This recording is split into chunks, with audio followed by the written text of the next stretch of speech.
Hey guys, Paul Argueta here. I'm going to give all of you salespeople 6 tips on how to be a more effective closer so that you can get more sales.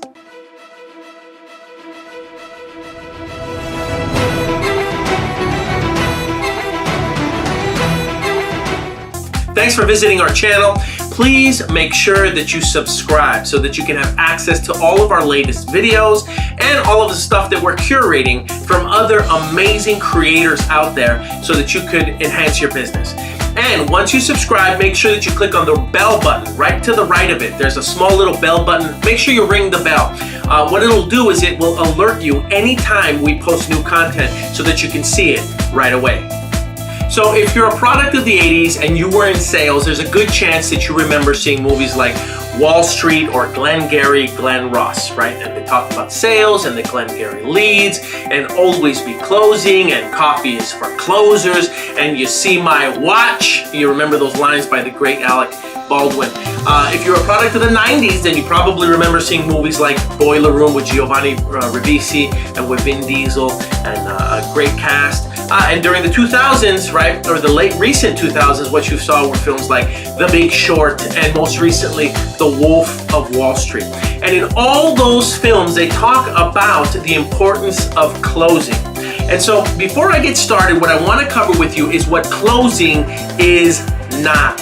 Okay, closing, being a closer, is not convincing someone to do something that they didn't want to do or purchase something that they didn't want or need. That is not closing. That is convincing. That is, slamming someone into a product or service that they didn't want, and 2 or 3 days later, they're then suffering buyer's or seller's remorse, depending on, the service you're in. For instance, I'm in the real estate industry. So convincing someone to sell when they didn't really want to sell and pushing them so hard to get a signature usually results in 2 to 3 days later me getting a phone call letting me know that they've changed their mind. Okay? What is closing? Closing is the natural end to a good presentation to a client that was already interested in your product or the service that you offer. Okay? And all we did as a professional salesperson was give them all the information they needed to make an educated decision to decide to move forward on purchasing that product or on hiring you for that service that you offer. That is closing.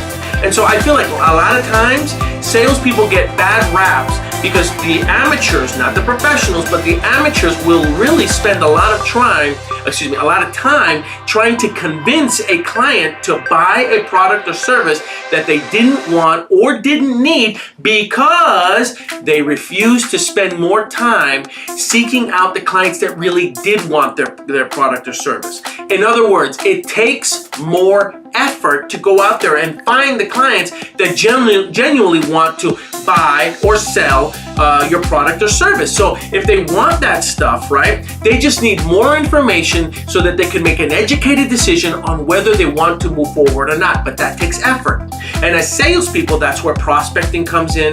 That's where cold calling comes in. That's where talking to your sphere of influence. That's where talking to neighbors. Now, I realize that there are some retail establishments and there are some professions that are used to the customer coming into the door.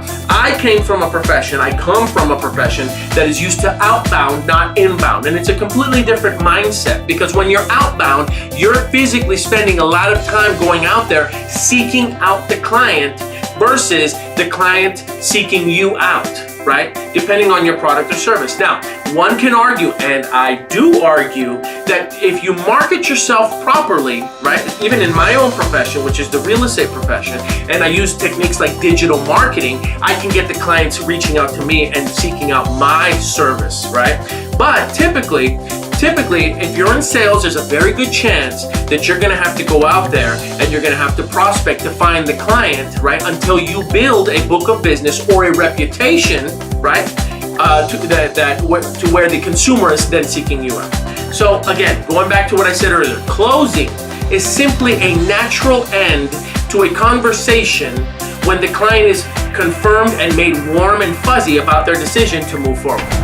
So how do you become a better closer, right? I'm going to give you those 6 tips. Let's start with tip number 1. You've got to believe in your product. Steve Ballmer took over ownership of the Los Angeles Clippers, he mandated that no one would use Android or Apple products within the organization, especially not in his presence. That's how committed Steve was to his former employer, his former company that made him wealthy. He was so committed to that organization that he didn't want anybody in the Clippers organization using any other product other than a Microsoft or Windows-based product, right? That is believing in your product, okay?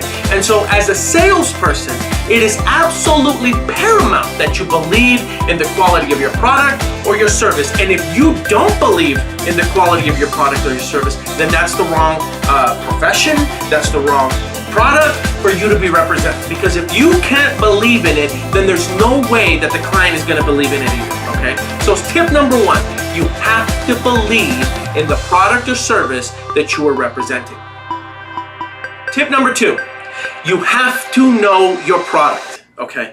Now, when I first got my real estate license, one of the first acronyms that I learned in sales was SWOT, S-W-O-T. And that stands for strengths, weaknesses, opportunities, and threats. So you have to know your product. You have to know the strengths and weaknesses of your product. Trust me, there is no foolproof, 100% pure cure-all for every product or service out there, right? Everybody has strengths and everybody has weaknesses. Better that you identify those strengths and weaknesses yourself so that when the prospective client brings them to your attention, you know how to handle them. You know how to address them, right? So strengths, weaknesses, opportunities, right? What are the opportunities that lie within your industry?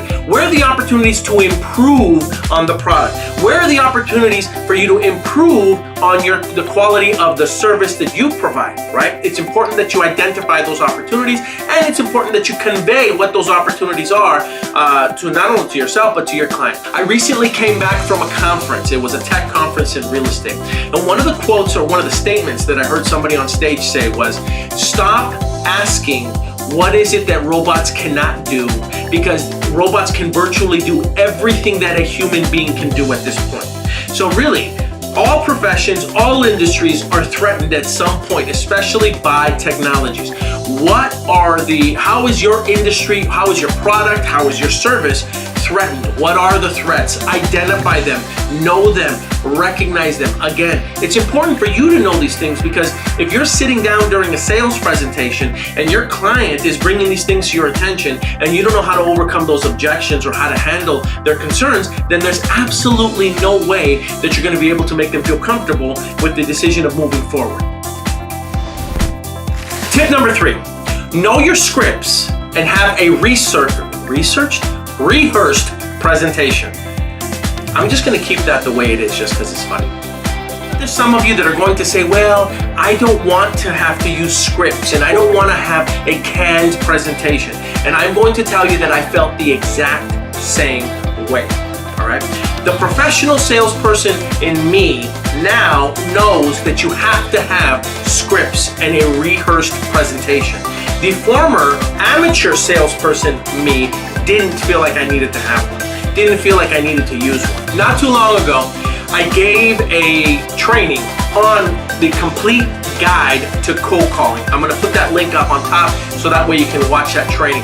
And in that training, I specifically talked about the importance of knowing your scripts and having a rehearsed presentation. I'm going to share the same anecdote that I shared in that training so that you could understand in simple terms how important scripts are. Now, I recently went to a concert with my wife to go see Michael Bublé. All right, we enjoyed the concert so much that we went a second time to watch it. And initially, my first impression when I went the first time was, this guy's amazing. He is on point. His wit, his charm, his jokes, everything I thought was just unbelievable. What I realized was all that wit, all that charm, all those jokes were on cue, and he had practiced them so many times that they seemed almost natural and effortless, to the point where it almost seemed conversational, and I didn't even realize that he had been doing what he did. They were scripts, it was all rehearsed, and it was amazing. So when you go see theater and you see Broadway and we see movies, right? Those are all scripts, practice, and rehearsed. I learned an acronym. It was called Practice, Drill, Rehearse. PDR. P as in Paul, D as in drill, and R as in rehearse. I just chose to say P as in Paul because I like hearing my name. But anyway, practice, drill, rehearse. Practice, drill, rehearse. Practice, drill, rehearse. Once you do this enough times, what will happen is that your whole demeanor, your whole presentation, all the language that you use, both verbally and physically, will come off natural, right? And so it is important that you know your scripts and that you have a rehearsed presentation. And I know that there will be times where the consumer, the client, will throw you off guard and they will say or ask certain questions that might not be a part of your presentation. But the truth is, because you've practiced it so many times, like a professional athlete who has practiced a certain move so many times, you'll be able to navigate right back onto course to that presentation that you've mastered, and you'll make it seem effortless, and the client won't even know that you've done it hundreds, potentially thousands, and for the real mega producers, tens of thousands of times. Tip number 4, close early and close often. What do I mean by this? What I'm suggesting to you is this: as a professional salesperson, if the consumer is giving you all of the signs that they want the product or service that you are offering early enough in your sales presentation, I am going to suggest that you close early. In other words, don't be such a slave to the system that you feel like you have to go through the entire presentation when you have a consumer that is already ready to buy the product or service that you're offering. I've done this. I've made this mistake, right? Where I could have signed the client within 5 minutes of my presentation, but instead, I decided that I was going to go through the entire 45-minute process while they fell asleep and decided to change their mind. Okay? So what I'm going to suggest to you is you close early. If the client is saying, I'm ready to sign, I want to purchase this product, I want to move forward, close early, get the paperwork out of the way, collect payment, and move forward. Okay? Do it early. Now, that doesn't happen very, very often, but it does happen. So the flip side to this equation is close often, right? Which means you are going to have to get used to the idea that you will have to ask for the appointment 2, 3, 4, 5 times, right? You are going to have to get used to the idea that you will have to ask for payment 2, 3, 4, potentially 5 times until the client, right, feels satisfied that you've given them enough information to make them feel good about their decision to move forward with purchasing the product or the service that you have to offer. So what I'm going to tell you is that you have to get comfortable saying, here's your pen, Mr. or Mrs. Seller, I need you to sign right here so that we can move forward, right? That's the type of conversation you want to get used to. Now what will happen is if they aren't ready to move forward, that's where the objections are going to come out, right? So they're going to start asking you questions. It could be about pricing, it could be about terms, it could be a variety of different things. But the truth is, once you get closer to closing, right, you will notice that the client's posture may change, and then the objections start to come out. And it's your job as a professional salesperson to then overcome those objections and handle those objections so that they feel comfortable about moving forward, all right? So it's very simple. Get the idea out of your head that the client is going to come to you and simply say, here's my money, here's my signature, let's move forward. You have to get used to the idea that you will ask 2, 3, 4, potentially 5 times for the client to sign or for the client to make payment. Tip number 5, never speak ill of a competitor to make yourself look better. Yeah, I kind of went a little biblical on you, and it was like I spoke a little backwards there, but bottom line is you got what I meant, right? You don't have to speak bad about your competitor in order to make yourself look good, okay? You want your product or service to stand on its own 2 feet, on its own merit, okay? In fact, when you have a client who's talking about another product or another competitor, talking about their quality or service, right? Let them talk. If they say that the other product or service wasn't good, then there's no need for you to disparage it. If they talk about how good the other product or service is, I want you to agree with them. Yes, the quality and product of that service is phenomenal. Let's talk about the quality of our product or service so that you can compare, right? Listen, when you attack someone, their guard goes up, right? So if you immediately start attacking your competitor, right, and they recognize that, their guard immediately goes up. But if you compliment someone, for instance, if you go up to someone, you say, "Hey, that is a great car," first thing they say is, "It's no big deal," right? But if you say to someone, "Hey man, your car is a piece of," they get defensive and they start defending their car, right? So if they've made a prior purchase, or they've hired someone else, or if they hired a different service, and you start immediately attacking that service, right? What you're telling them is that their intelligence was questioned, right? Clearly because they made the wrong decision, especially if they weren't happy. So I wouldn't go that route. Let the client tell you whether they like the product or service, right? And you just agree with them. And if they don't give you any cues, hey, they're a great company. Hey, they're a great product.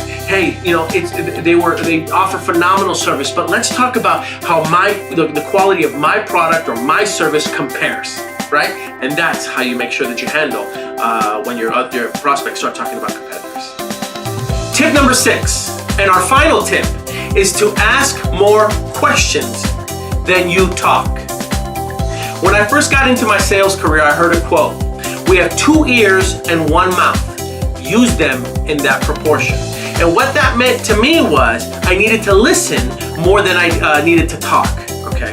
So it's very important that when you're going through the sales process and you're getting good at closing, you get good at asking a lot of questions. So Mr. and Mrs. Seller, why are you selling your home? Great. Where are you moving to next? Great. How soon is it that you want to be there? Great. Do you have to sell this house, or can we lease this house and buy another one outright? Great. These are all questions that I would ask during a normal real estate presentation, or a listing presentation, or a listing consultation. Depending on your product or service, you're gonna have to get good at asking questions, right? Now, obviously that's the industry that I'm most comfortable with, so I just gravitated towards those type of questions. Depending on the industry you're in, you're gonna have to get good at asking questions, because the more questions you ask, the more it prepares you as you're mentally doing your sales presentation, right? That way you can cover all of the hot points, and you can cover all of the objections before they even come up, right? So it's very important that instead of doing all the talking, you ask more questions. In the spirit of over-promising and under-delivering, in the spirit of under-delivering and over-promising, in the spirit of under-promising and over-delivering, I'm going to give you a bonus tip, all right? Tip number 7, get used to handing the pen over.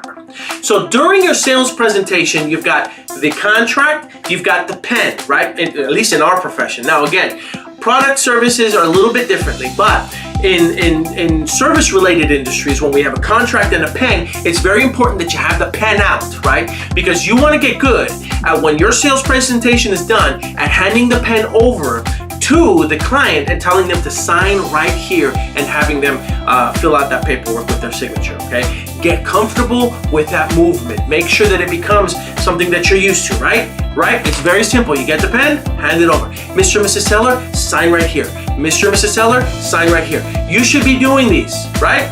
Like arm curls with the pen, okay? Handing the pen, handing the pen, handing the pen. Make that your exercise, okay? I want you to get used to handing the client the pen for their signature. Now, likewise, if it's a product or it's a service where you're collecting payment, right? Because certain contracts will require payment. Get used to collecting payment and asking for the payment. So, Mr. or Mrs. Client, how did you want to pay for this? Did you want to use cash, check, or credit card? Because I've got my Square reader or my PayPal reader, or whatever reader you use in the bag, right? You want to get comfortable asking these questions. These are all assumptive closes that you're getting used to. Now, in another training, I'm going to go over all the different types of closes, including the assumptive close,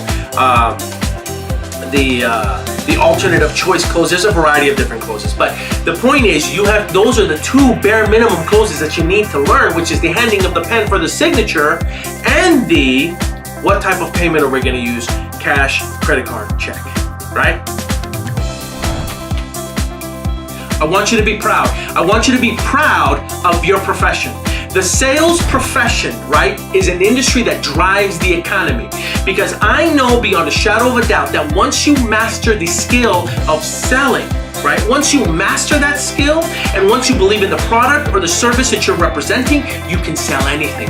And I'll tell you that there isn't a business on this planet that doesn't need or doesn't want more clients. And once you become a proficient salesperson, your skill will be in high demand and is in high demand. So it's very important that you are sharpening these skills on a regular basis, right? It's very important that you learn this skill to close. And I hope that I armed and made you dangerous and that I gave you some great tips on how to become a more effective closer. I would appreciate any comments, any dialogue, if you want to tell me that you didn't like the color of my vest, that's great. Just participate in the conversation below in the comment section. Make sure that you comment. If you have any questions about some of the stuff that I covered, or if you've had some success stories that you'd like to share with us, by all means, comment below. I promise I'll respond to them. Don't forget to subscribe to our channel and make sure that you hit the alerts button so that way you can ring the bell so that you can get all the alerts on the new videos that we're curating for you. I tell you that we enjoy putting this content out for you. I hope that it helps you become a more successful salesperson, and I look forward to hearing about your success.